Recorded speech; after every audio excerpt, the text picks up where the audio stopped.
हरे कृष्णा। श्रीमद् भागवतम के सेशन 2 और दिन है आज 24वें दिन में आपका स्वागत है।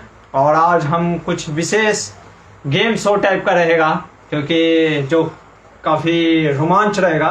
तो ज़्यादा समय ना लेते हुए स्टार्ट करते हैं आज का सेशन मंगलाचरण से।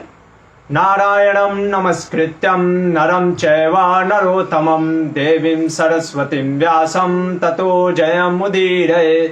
हरे कृष्णा। तो केबीसी शो की तरह वो स्टार्ट हम करेंगे। आज थोड़ा सा क्वेश्चन एंड आंसर सेशन है। तो जैसे कि प्रश्नोत्तरी, और इस प्रश्नोत्तरी में हम देखेंगे कि कौन क्या प्रश्न पूछ रहा है और उत्तर भी जानने का प्रयास करेंगे। लेकिन उससे पहले हम उसमें शेयर करेंगे, हम स्टार्ट करेंगे जो कल का जो हमने कुछ छूट गया था या समहाउ अदर हम समझ नहीं पाए थे। तो कुछ लोगों ने पूछा था कि प्रभु जी जो भी आपने बताया उसका रेफरेंस के साथ अगर बताते तो ज़्यादा अच्छा होता। तो थोड़ा सा रिकैप करते हैं जो कल का सेशन था। कि कल के सेशन में खास करके जो लास्ट सेशन बहुत इंपॉर्टेंट था, वो हम कल देख रहे थे चीटिंग और चैरिटी। ये एक कॉन्सेप्ट देख रहे थे कि कई बार क्या होता है कि प्रश्न है, क्या कोई उदार व्यक्ति भी कभी चीट कर सकता है? अ जनरस पर्सन कैन चीट। तो मैंने आपको एक सच्ची घटना से आपको एक घटित घटना बताया था कि कैसे एक बार एक व्यक्ति जो कि पुजारी या प्रिस्ट को दान इसलिए देते हैं कि उनका सारा फेथ या एक कॉन्फिडेंस लेने के चक्कर में, और जब उनको पूरा कॉन्फिडेंस हो जाता है प्रिस्ट को और वो उसको ज़्यादा धन दे देते हैं कि संरक्षण रखने के लिए, वो उसको लेके 9-11 हो जाता है। ऐसे ही घटना हम देखेंगे आज। कई बार क्या पर्पस है, हम किस मकसद के लिए कुछ कार्य कर रहे हैं, ये बहुत इंपॉर्टेंट लगता है। क्योंकि हमको लगता है कि हम देखते हैं कि कोई व्यक्ति बाहर से बहुत अच्छा कार्य कर रहा है, दान कर रहा है, तप कर रहा है, और भगवान की भक्ति भी कभी कभी कोई करता है, मंदिर भी आता है। लेकिन कई बार देखते हैं हम मंदिर में लोग आते हैं किस लिए? जूता चप्पल चोरी करने के लिए। क्यों? क्योंकि वहां पे सबसे ज्यादा लोग सोचते हैं अरे मंदिर है, जूता चप्पल छोड़ के अंदर चले जाते हैं और देखते हैं कि चोर वहीं पे बाहर खड़े रहते हैं और चोरी निकाल लेते हैं। तो कई बार पर्पस किसी और चीज के लिए होता है। तो इसी घटना में कल मैंने आपको बताया कि सूर्यदेव किसके पास आते हैं? कर्ण के पास।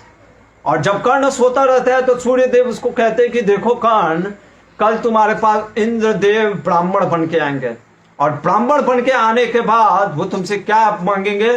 तुम्हारा कवच और कुंडल मांगेंगे। तुम उनको कवच और कुंडल मत देना। ये बात जब उसको पता चलता है तो कर्ण क्या बोलता है?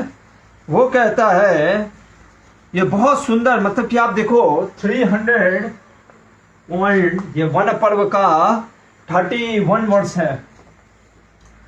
आप स्वयं पढ़ो, उसमें वो बोलता है उससे पहले 30वें वर्ष में कि यदि पांडवों के हित के लिए मेरे कुंडल मांगने आएंगे इंद्र, तो इससे मैं संसार में मेरी कीर्ति बढ़ेगी। आप देख रहे हो उसका मकसद क्या है? दान देने का, कीर्ति बढ़ाने का। जैसे हमने पिछले दिन भी बतलाया था, जब वो राजसू यज्ञ नहीं करके वैष्णव यज्ञ किया होता है, और वो भी यज्ञ क्यों चाह रहा होता है दुर्योधन? कि उसका भी अब यश बढ़े। किस तरीके से? कि जैसे युधिष्ठिर का कीर्ति बढ़ा, राजसू यज्ञ लोग कहें कि राजसू यज्ञ किया है, तो वो भी सोच रहा था। जैसे कई बार लोग नहीं कुछ करते हैं तो सोचते कि अब मेरा कोई तारीफ करेगा, या क्लास दिया या कीर्तन किया तो लोग कहते कि प्रभु जी कीर्तन कैसा लगा? क्यों पूछते हैं? ये पूछने के लिए कि नहीं कीर्तन कैसा था, ये कि हमने गाया कैसा था। और जब लोग बोलते हैं कि अरे आपने क्या गाया प्रभु जी, इतना मंत्र मुग्ध कर दिया कि आनंद ही आनंद, तो हम लोग कहते हैं अरे प्रभु जी क्या बात है, क्या बात है, क्या बात है। और हम लोग कहते हैं अरे ये सब भगवान की कृपा है। मन में तो सोचते हैं कि हमारी ही कृपा है। तो उसी तरीके से ये कुंती जब ये दुर्योधन वैष्णव यज्ञ करता है तो उसकी मन में इच्छा होती है कि मेरा भी कीर्ति बढ़े युधिष्ठिर के से। और जब वो देखता है कि कुछ लोग कहते हैं अरे वैसा नहीं था, वैसा मजा नहीं आया उस यज्ञ में, अरे वो तो जो बात थी वो युधिष्ठिर का वो अलग था, तो जब ऐसा सुनता है तो वो प्रण करता है कि मैं क्या पांडवों को वध करके फिर राजसूय यज्ञ करूंगा। और उस समय कर्ण भी क्या प्रतिज्ञा लेता है, कर्ण कहता है कि मैं जब तक अर्जुन को नहीं मारूंगा तब तक मैं अपने पैर नहीं धुलवाऊंगा, और तो और मैं ब्राह्मणों की दान दूंगा, ब्राह्मणों को दान दूंगा, किस लिए? अर्जुन का वध करने के लिए। तो देख लो हेतु है, कोई हेतु के कारण वो दान दे रहा है। और यहां पर भी वो कह रहा है कि मैं कवच कुंडल अगर देने से मेरा यश बढ़ेगा तो मैं वो यश बढ़ाने के लिए भी तैयार हूं। देख लो अपना जीवन तक देने को तैयार है। तो सूर्य देव उसको कहते हैं अरे जब तेरा जीवन ही नहीं रहेगा तो यश कहाँ का बात, जब तुम रहोगे तब ना यश बढ़ेगा, जब तुम रहोगे ही नहीं तो यश कहाँ बढ़ेगा। कहता नहीं, मरने के बाद भी तो यश रहेगा ना, लोग गाते रहेंगे, देखते हैं जैसे बहुत से लोगों को याद करते हैं लोग अभी भी। तो ये सोच के वो कहता है मैं दान दूंगा कवच और कुंडल। और सूर्यदेव जब चले जाते हैं, और सूर्यदेव जब चले जाते हैं तो फिर ये इसकी नींद खुलती है। इंद्र जी उनके सामने आते ब्राह्मण बन करके, और ब्राह्मण बन करके आते और क्या बोलते हैं कर्ण को कि मेरे को कवच और कुंडल चाहिए दान में। ये इसको पता होता है, फिर भी कहता है कि नहीं मैं कवच और कुंडल नहीं दूंगा, आप कोई और दान मांगिए। तो ये कहते नहीं नहीं नहीं मेरे को कवच ही कुंडल चाहिए। तो फिर कहता है कर्ण अगर आपको कवच और कुंडल चाहिए तो मैं देने को तैयार हूं, लेकिन आपको मेरे को कुछ तो देना पड़ेगा इसके बदले में।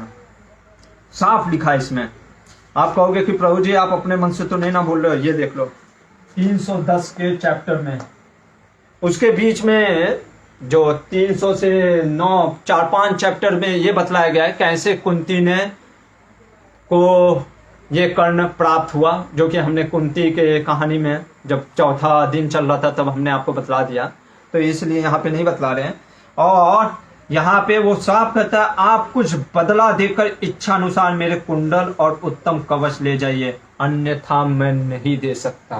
देख रहे हो क्या बोल रहा है, साफ साफ बोल रहा है कि मेरे को कुछ बदले में दो।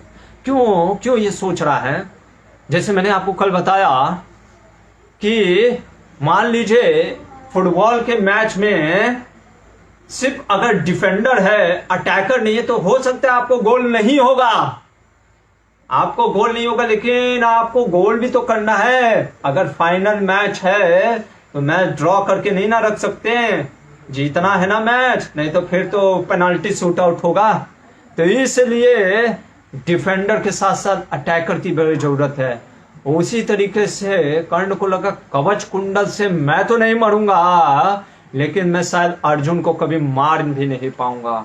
इसलिए उसने सोचा, क्योंकि आज तक उसने अर्जुन को कभी हरा नहीं पाया था, वो कहता कि मेरे को कुछ ऐसा अमोघ शक्ति बाण चाहिए जो कि अर्जुन को मार सके। और इसलिए वो यहाँ पे बिजनेस ट्रांजैक्शन करता है। जैसे हम जाते हैं ना तेल खरीदने या सामान खरीदने तो पैसा के बदले में देते हैं, वैसे वो कह रहा है कि मेरे को बदले में कुछ चाहिए।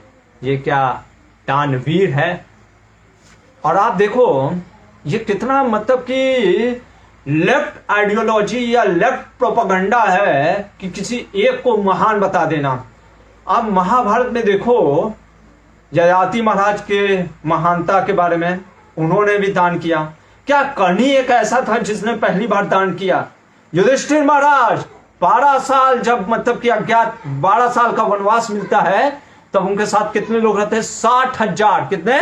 60,000 ब्राह्मण उनके साथ चल रहे होते हैं। 60,000 ब्राह्मणों को खिलाने के लिए स्वयं सौनक आदि ऋषि सब ब्राह्मण लोग को कहते हैं कि आप चले जाइए, और युधिष्ठिर को समझाते हैं कि अरे आप नहीं खिला सकते। युधिष्ठिर कहते हैं मेरा धर्म है, मैं राजा हूं और मेरा धर्म है कि प्रजा की रक्षा करना, मैं खिलाऊंगा। और उसके लिए उन्होंने घोर तपस्या करके सूर्य देव को प्रसन्न किया और अक्षय पात्र प्राप्त किया। मेन मकसद अक्षय पात्र प्राप्त करने का यही था कि 60,000 ब्राह्मणों को खिलाना। तो उनकी चर्चा क्या नहीं है? क्या वो दानवीर नहीं है? वो तो कोई उनका लक्ष्य ही नहीं था, वो तो सिर्फ ब्राह्मणों को खिलाना। भगवान राम 14 वर्ष का जब वनवास होता, आप पढ़ना रामायण में, 12 साल जब वनवास में रहते फिर भी वो दान देते थे। तो शिवी महाराज अपने शरीर का दान दे दिए। रांति देव 40 दिन भूखा रहने के बाद भी कोई उनके पास आता है, देव कहता है कि मेरे को चाहिए भूख में आपका खाना, वो भी दे देते। इवन तो कुत्ता भी आता है उसको भी खिला देते हैं। तो क्या हमारे सनातन धर्म में क्या कर्ण से पहले कोई दानवीर था ही नहीं? था। लेकिन ये जो लेफ्ट आइडियोलॉजी प्रोपेगेंडा होता है ना, जो मॉडर्न राइटर है, जो सिर्फ उनका ध्यान कैसे हमारे धर्म को तोड़ना है सटल वे में, वो कर्ण जैसे एक किसी को महान बना देते हैं। और ताकि कृष्ण को दिखाने के लिए, उनका मेन मकसद क्या होता है कि कृष्ण ने कैसे धोखा दिया, कृष्ण ने कैसे मार डाला अरे कर्ण को, बेचारा कर्ण। ये चीज उनका मेन मेथोडोलॉजी रहता है, जिसके कारण से कि वो हमारे जो वेद पे, शास्त्र पे जो हमारा फेथ है उसको हिला सके। और उनका हमेशा यही अटैक रहता है। इसलिए हमें शास्त्र बहुत ध्यान से पढ़ना चाहिए। तो ऐसा महाभारत में व्यासदेव कहीं भी नहीं लिखे। हाँ, इसका दान देने की इसकी भी एक तरीके से कह सकते हैं कि वो रुचि था या उसकी प्रेरणा थी। लेकिन ये कहना कि सिर्फ कर्ण ही दानवीर था, बलि महाराज जिन्होंने अपना सब कुछ सर्वस्व दान कर दिया, यहां तक कि उनके गुरु शुक्राचार्य ने बोला कि अरे जिसको तुम दान दे रहे हो ना, वो स्वयं भगवान विष्णु है, तुम्हारा छल से सब कुछ लेने आया। तब पर भी बलि महाराज कहते हैं अरे भगवान विष्णु भी हैं तो भी मैं दान दूंगा, वो तो सभी तो भगवान विष्णु का ही है। तो ऐसे बलि महाराज, ऐसे सब राजा हुए हैं। तो ये कहना कि कर्ण ही सिर्फ दानवीर था, ये गलत होगा। और ऐसे अगर कोई दान करता है ना, तो इसको भगवत गीता में भगवान क्या कहते हैं 18वें अध्याय में, ये तमोगुण में ध्यान दिया गया। जैसे जरासंध 20,000 राजाओं का बलि दे करके क्या करता था, ब्राह्मणों को क्यों दान देता था? क्योंकि शक्ति प्राप्त करने के लिए। तो उसको भगवान ने फिर उससे उसी दान, युद्ध में दान लेकर के उसका वध किया। ऐसे कर्ण जैसे लोगों का भी वध कर देना ज्यादा अच्छा है, क्योंकि ये सही में खतरनाक लोग हैं कर्ण जैसे। तो ये है चैरिटी के में चीटिंग। भेड़, मतलब कि भेड़ के अंदर भेड़िए के रूप में है। ठीक है, तो ऐसे कर्ण साफ बोलता है। और फिर स्वयं उसको देखो, इंद्र भी समझाते हैं कि देखो जिसके लिए तुम ये शक्ति बाण लेने का प्रयास कर रहे हो, वो किसके संरक्षण में है? स्वयं भगवान श्री कृष्ण के संरक्षण में। नर नारायण है, उनको मार पाना इतना आसान नहीं है, समझ गए? तब पर वो समझता नहीं है। कौन कहता नहीं मेरे को तो चाहिए। और फिर हरे कृष्णा, पंखा बंद कर दीजिए। नहीं नहीं, लाइट मत बंद करिए, पंखा बंद करिए। तो ये जब कर्ण को पता चलता है कि इंद्र से जब वो बाण ले लेता है, और जैसे मैंने कल भी आपको बताया कि उसके ये चीज देने से ऐसा नहीं समझना चाहिए कि उसके धृतराष्ट्र के पुत्रों का क्या हाल हुआ। धृतराष्ट्र के पुत्रों ने जब ये सुना कि कर्ण को वंचित कर दिया गया है, तो वे सब अत्यंत दीन से हो गए, उनका घमंड चूर चूर सा हो गया। देखो, मतलब उनको भी गर्वित महसूस नहीं हो रहा है। किनको? दुर्योधन और धृतराष्ट्र के पुत्रों को, कि अरे कितना महान कार्य किया। ये हम लोग ने इसको प्रोपेगेंडा बना दिया है, मूवी बना दिया कि अरे दानवीर कर्ण। उसके साथ जो उस समय लोग थे कर्ण के साथ, वो भी लोग कह रहे थे कि अरे तूने बहुत बड़ा गलती किया। क्यों? कहने का मतलब वो भी समझ रहे थे कि कर्ण इतना महान धनुर्धर योद्धा था ही नहीं कि वो अर्जुन को हरा सके। समझ रहे? मतलब कि लोग कहते ना कि अरे कर्ण कितना बड़ा धनुर्धर था, योद्धा था। अरे उसके आदमी लोग भी नहीं मान रहे कि कर्ण इतना बड़ा धनुर्धर था, तो आप कैसे कह रहे हैं? उनको भी ये डाउट था कि भाई कर्ण जीतेगा कि नहीं। और उन्होंने कोई तारीफ नहीं किया, अरे तुमने बहुत बड़ा काम किया दान दे करके। किसी ने कहा अरे मूर्खता है। तो ये आप पढ़ सकते हो। आप कहोगे प्रभु जी कहां से बोल रहे हैं? तो ये 310 के इसी चैप्टर से 40 वर्ष में साफ दुर्योधन लोग को भी कोई सुख का अनुभव नहीं हो रहा है। यहाँ पे एक चीज समझने का है कि जो चैरिटेबल पर्सन होते हैं, जो ज्ञान से वृद्ध होते हैं, या जो मतलब कि जिनका मन सही में दान में लगा होता है, उनका एक गुण क्या होता है, वो उनका हार्ट जो होता है वो बहुत बड़ा होता है, हृदय बहुत बड़ा होता है। हृदय बड़ा करने का मतलब क्या है कहने का, कि वो लोगों का बात सुनने का प्रयास करते हैं। आप देखोगे जीवन में कर्ण के किसी भी समय देख लो, उसने कोई भी निर्णय लिया हो सिर्फ अपने मन से लिया है, किसी का वो नहीं सुनता था। कृष्ण भी अभी उनको समझाने आएंगे, उनका भी नहीं सुनता है। माँ कुंती समझाने आएगी, उसका भी नहीं सुनता है। स्वयं दुर्योधन किसी का भी वो नहीं सुनता, अपने मन का जो उसको अच्छा लगता है। मैंने आपको बताया ना, कर्ण कैसा है, कर्ण ऐसे व्यक्तियों को रिप्रेजेंट करता है जिनका सिर्फ जीवन का एक ही लक्ष्य है, क्या, मेरे बारे में दुनिया क्या सोचती है, मैं बस दुनिया के सोच में अच्छा दिखना चाहता हूं। और उनको कोई मतलब नहीं है चाहे वेद क्या कह रहे हैं, धर्म क्या कह रहा है, भगवान क्या कह रहे हैं। हाँ, मेरे को अच्छा अगर कोई बोल रहा है तो मैं वैसा ही कार्य करूंगा। आज भी देखोगे आप, दुनिया में ऐसे लोग होते हैं जो ये बस कहते हैं कि दुनिया में दूसरों को प्लीज, मतलब कि उनका प्रेजेंटेशन भी कैसा रहता है, दूसरों को प्लीज करने का जैसा। उनका प्रेजेंटेशन कैसा रहता है, दूसरों की वाहवाही तारीफ लेने का। तो जब ये कर्ण शक्ति बाण के बदले कवच कुंडल देने लग गया, तो पूरा अपना ये कान से कुंडल और शरीर में चिपका हुआ कवच को निकाल करके, क्योंकि लहलुहान हो गया था, तो इंद्र ने कहा कि तुम्हारा सारा जो ये रोग है वो दूर हो जाएगा, तुम पुनः क्या हो जाओगे, एक तरीके से निरोग हो जाओगे। ऐसा होने के बाद, कवच कुंडल देने के बाद हम समझ पाते हैं इस कहानी से यही चीज कि क्या पर्पस है। ये देखो महाभारत है, महाभारत हमें इतना गहराई तक लेके जाता है, ये समझाता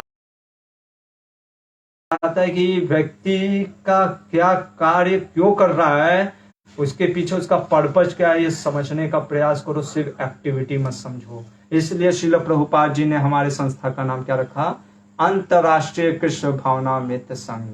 भावना क्या है, हम लड्डू या चाउमीन या मंचूरियन क्यों बना रहे हैं, राधा रमन जी को प्रसन्न करने के लिए, या हम ये सोच रहे हैं कि जल्दी से राधा रमन जी कब खा लेंगे और फिर हम अटैक करेंगे।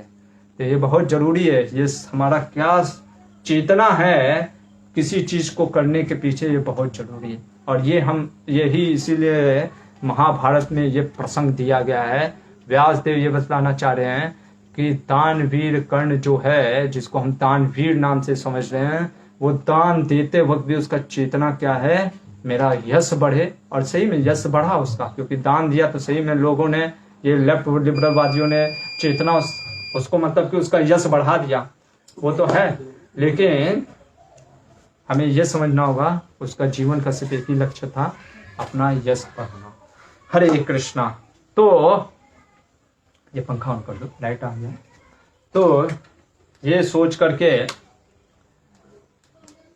जब ये कथा हो जाती है, इसके बाद जन्मेजय एक प्रश्न करते हैं कि द्रौपदी का जब इस तरीके से अपहरण करने का प्रयास किया जयद्रथ ने, उसके बाद क्या किया पांडवों ने। और यहाँ पे जो आज का जो हमारा कथा है, केबीसी कौन बनेगा करोड़पति तो नहीं है, यहाँ पे सबसे बड़ा है कौन बनेगा, मतलब कि कॉन्शियस वॉइस, ये चेतना किसका शुद्ध है, आज देखने का हम प्रयास करेंगे। जहाँ ताकत फेल हो जाता है वहाँ पे बुद्धि जीत जाती है।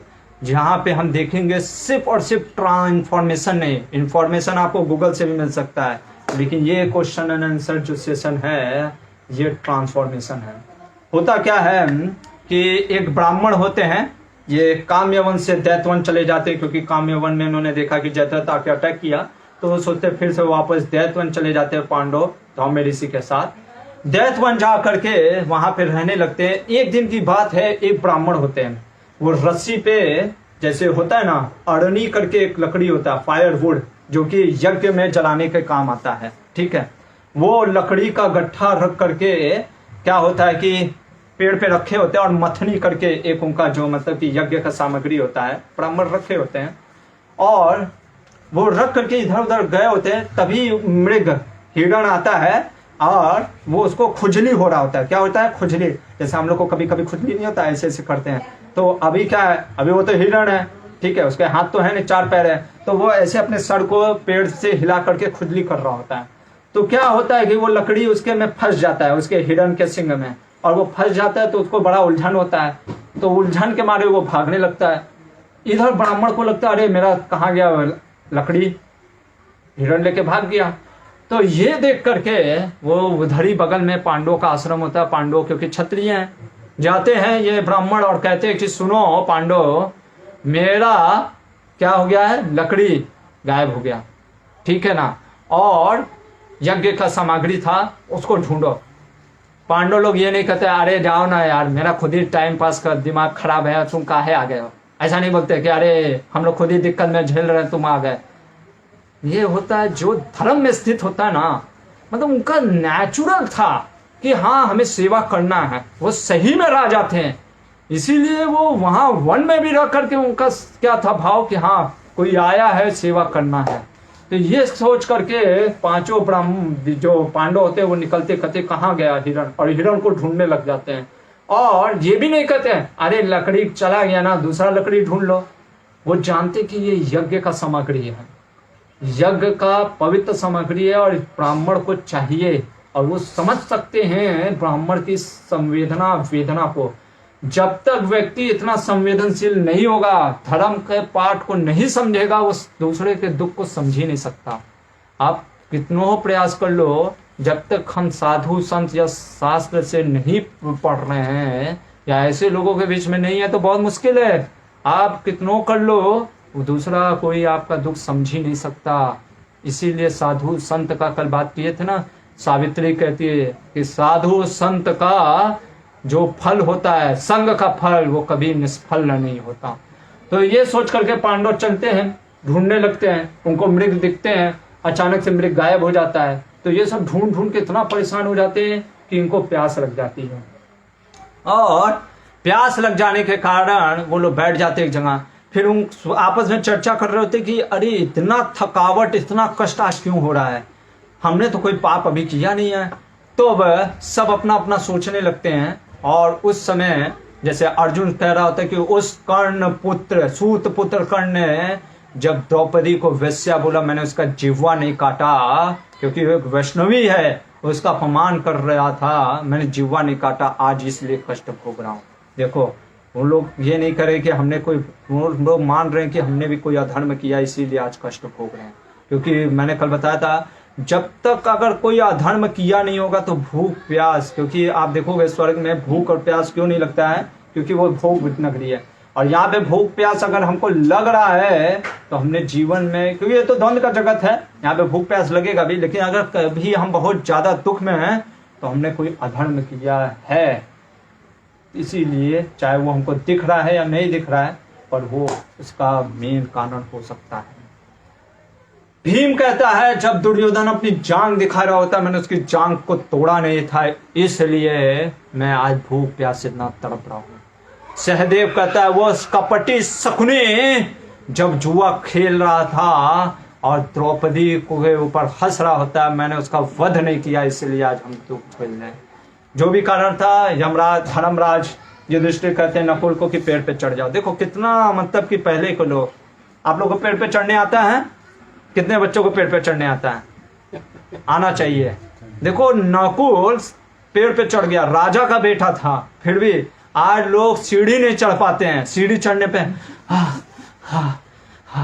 हम देखते हैं जैसे आजकल एरोप्लेन या रेलवे प्लेटफॉर्म में वो आजकल एलिवेटर लग गया है, एस्केलेटर, उससे लोग आराम से ऐसे खड़े हो जाते हैं और ऐसे उस पर भी थोड़ा डाउट लगता है, अरे चढ़े कैसे चढ़े।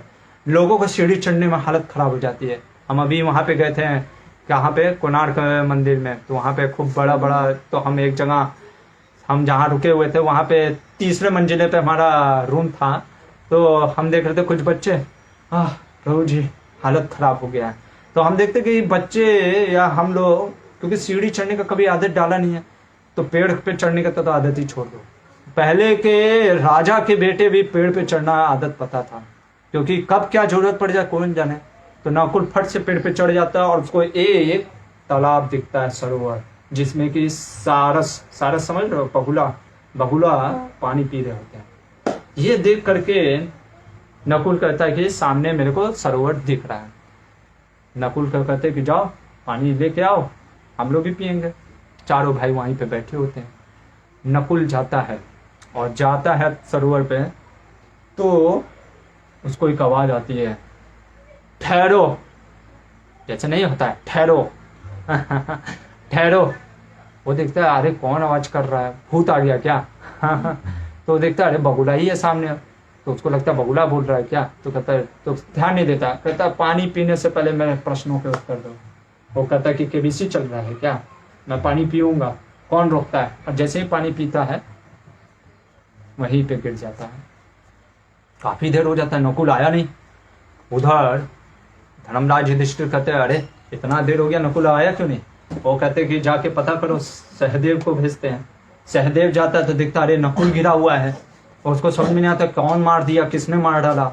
वो देखता है तो उसको भी बहुत प्यास लगी होती है, सोचता है पहले पानी पी लेते हैं। जैसे ही वो पानी पीने के लिए जाता है, देख तो उसको फिर आवाज उसको भी आती है कि पानी पीने से पहले मेरे प्रश्न का उत्तर दो, तभी पानी पीना। वो कहता है मैं नहीं पीऊंगा, मैं उत्तर नहीं दूंगा, मैं पी के दिखाऊंगा। और वो पीने लगती, क्योंकि वो लोग क्षत्रिय है ना, वो मतलब किसी सामने क्यों झुकेंगे, ये कारण था। पानी पीते हैं, उसका भी काम तमाम। इधर नकुल सहदेव दोनों बैठ पिए हुए। युधिष्ठिर महाराज को लगता है कुछ तो गड़बड़ हो रहा है। कहते अर्जुन तुम जाओ, और अर्जुन अपना गांडीव लेके जाता है। और जब अर्जुन देखता है कि नकुल सहदेव गिरे हुए, तो उसको कुछ समझ में सतर्क हो जाता है। तो वो भी सोचता है कि देखता कोई नहीं है, फिर देखता सामने तो सिर्फ बगुले हैं। तो वो पहले सोचता है चलो पानी पी लेते, फिर मैं देखता हूँ, क्योंकि भाई जब तक स्ट्रेंथ नहीं रहेगा तो कैसे लड़ेंगे। तो पानी जैसे वो भी पीने जाता है, तो उसको आवाज आती है कि पहले प्रश्न उत्तर दो। तो उसको समझ में आता है कि लग रहा है इसी ने मारा। तो वो बाणों को ऐसे मारने लगता है हवा में। तो वो जो होता है आवाज, वो कहती है कि तुम इधर उधर बाण चलाने से क्या फायदा, मेरे प्रश्नों के उत्तर दे दो, पानी पी के जाओ। वो कहता नहीं दूंगा उत्तर, और मैं अब तो पानी पी करके दिखाऊंगा। वो भी पानी पीते, और अर्जुन जैसा धनवान या कह सकते भगवान का इतना परम भक्त भी पानी पीने के वजह से वहीं पे गिर जाता है। अब युधिष्ठिर महाराज भीम को भेजते हैं। भीम जैसे ही देखता अपने तीनों भाइयों को लेटा हुआ, उसका दिमाग बड़बड़ा जाता है। वो कहता कौन है जिसने ये कार्य किया। और वो भी जाता है पानी पीने, तो वो भी कहता है कि देखो तुम्हारे तीनों भाइयों ने उत्तर नहीं दिया, इसलिए वो गिर गए। तुम भी पानी मत पियो, पहले प्रश्नों का उत्तर दो, नहीं तो तुम भी गिर जाओ। कहता है कि अब तो मैं पी के दिखाऊंगा। भीम को आ जाता है गुस्सा, कहता है कि अगर तेरी हिम्मत है तो सामने आ, मैं तेरे को गदा से चूर करूंगा। वो कहता है कि प्रश्नों का उत्तर बस मैं मांग रहा हूँ। कहता नहीं दूंगा, और पानी भी पीऊंगा, और अपने भाइयों को जिंदा भी करूंगा। वो भी पीना जाता है और वो भी गिर जाता है। 9 बज गए से युधिष्ठिर महाराज, और यहाँ से कुछ स्टार्ट होगा। धर्मराज युधिष्ठिर महाराज जब जाते हैं, चारों भाइयों को देखते हैं, तो वो वेदना करने लगते हैं, रोने लगते हैं। और वो कहते हैं कि मेरे भाई कैसे गिर गए, क्या दुर्योधन ने कुछ चालाकी किया, शकुनी ने कुछ कपट किया कि जिसकी वजह से ये गिर गए। और वो सोचते कि अरे व्यास देव ने कहा है कि 13 साल के बाद तुम इन सभी कुरुवंशियों का वध करोगे, क्या उनकी बात गलत हो गई। क्या इतने ऋषि मुनियों ने जो आशीर्वाद दिया था हमें कि हम विजयी होंगे, हस्तिनापुर में भगवान कृष्ण ने कहा है कि घबराओ नहीं युधिष्ठिर, तुम जीतोगे, तो क्या आज भगवान की भी बात गलत हो गई। ये मन में उनके थोड़ा सा कष्ट, क्योंकि कष्ट होने की वजह से जब इतना दुख में आदमी जाता है तो स्वभावतः है प्रश्न उठ जाता है। लेकिन फिर भी वो क्योंकि प्यासे थे, उन्होंने सोचा पहले प्यास बुझा लेता हूँ। और जैसे ही वो भी पानी उठाने जाते तो वो देखते हैं, आवाज आता है कि क्या, कि पानी पीने से पहले प्रश्नों के उत्तर दो। और जब ये सुनते हैं तब युधिष्ठिर महाराज कहते हैं मेरे को तो सिर्फ यहाँ पे बगुले ही दिख रहे हैं, और बगुला कभी मेरे चारों भाई को मार नहीं सकता, आप कौन हैं। और वो एक बगुला यक्ष बन करके निकलते हैं और कहते हैं मैं यक्ष हूँ। और मैंने ही तुम्हारे भाइयों को बोला था कि प्रश्नों के उत्तर दो, उन्होंने दिया नहीं, इसलिए वो चेत गिर गए। तुम मेरे प्रश्नों के उत्तर दो। हमको प्रॉब्लम आता है तो हम कहाँ जाते हैं? लोगों के पास प्रश्न पूछने। यहाँ पे सोचो युद्ध उल्टा हो रहा है। युधिष्ठिर महाराज इतने दुख में हैं, एक तो प्यासे हैं, 4 भाई गिरे हुए हैं, अब पता नहीं फ्यूचर में क्या होने वाला है, राज्य मिलेगा कि नहीं मिलेगा, और उनसे पूछा जा रहा है कि प्रश्न का उत्तर दो। सोच रहे हो? मतलब कि हम जब दुखी होते तो हम प्रश्न करते हैं, यहाँ पे उल्टा हो रहा है, उनसे ही प्रश्न का उत्तर पूछा जा रहा है। और यहाँ पे वो जो प्रश्नों का उत्तर चलेगा, देखेंगे क्या प्रश्न है, और एक एक प्रश्न को ध्यान पूर्वक लेंगे, क्योंकि ये प्रश्न साधारण प्रश्न नहीं है। ये आपने शायद महाभारत के टीवी सीरियल में देखा होगा, सिर्फ इसमें वो बस 2-4 प्रश्नों के उत्तर दे दिए। हम भी पूरा प्रयास करेंगे 117 120 जो क्वेश्चन है जितना हम कर सके। एक एक प्रश्न में गहराई है, और क्या उत्तर है, क्या समझ है प्रश्न पूछने वाले का और प्रश्नों का उत्तर देने वाले का। क्योंकि युधिष्ठिर महाराज सिर्फ प्रश्नों का उत्तर वैसा नहीं दे रहे हैं। आप देखोगे कई बार जैसे टीचर होते हैं, वो प्रश्न क्यों पूछते हैं? कई बार बच्चों से प्रश्न पूछते हैं कि हाँ ये बताओ। कई बार वो उत्तर वो वाला मांगते हैं। जैसे मैंने नाम नहीं लूंगा, एक टीचर थे हमारे IIT डेज में, उनको वो क्वेश्चन पूछते हैं, हम लोग सब आंसर देते थे, कहते थे नो नो ये सही नहीं है, हाँ तुम बताओ, ठीक है, नहीं है। उनको एग्जैक्ट वही आंसर चाहिए था जो वो सुनना चाहते थे। तो उनका मकसद क्या था? उनको अपना ज्ञान बढ़ाना था, ज्ञान बढ़ाना नहीं था अपना, मतलब कि वो फॉल्स ईगो की हाँ ये मेरा जो आंसर बताया वो सही है, ऐसा अधिकतर देखते हैं। उनका बस मकसद क्या रहता है? बच्चों को दबाना। यहाँ पे जो यक्ष प्रश्न कर रहे हैं, शुरुआत में वो प्रश्न